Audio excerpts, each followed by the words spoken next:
ल हेर हाम्रो आमाजीहरूले टपरी गाँसेर हाम्रो नन्दजीले यस्ता राम्रो टपरी गाँच्नु भएको छ। जाँड चलेछ आमाजी? जाँड चलेछ है, म त खुसीले गाँसिरहेछु। रमाइलो है? रमाइलो छ।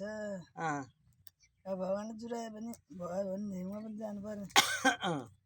काठमाडौँ जाने? भाइले निम्ता गर्नु भएको छ। भेट्दिनलाई टपरी भगवान्ले जुराउनु त भएको नत्र कहिले आएको थिएन।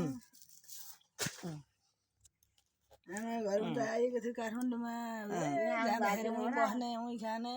यहाँ चाहिँ कहिले देखेको थिएन आएको। यस्तो मौका रहेछ। नानी हात दुःख भने होइन, कस्तो किसिमका लाग्यो है? कति राम्रो टपरी गाँस्यो। राम्रो गाँच्नु पर्यो नि त। कहिले गाँच्यो भने फला मिले गाँच्यो। नातिको वर्तमानलाई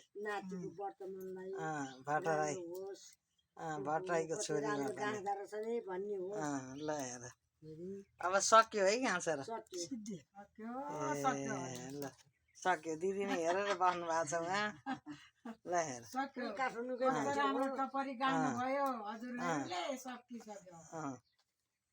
अझै पनि पत्ता गाँच्नु जस्तो जाँड्ला। मलाई लगाउ जन्ती देखेर बसा आमा टपरी हेरेर है।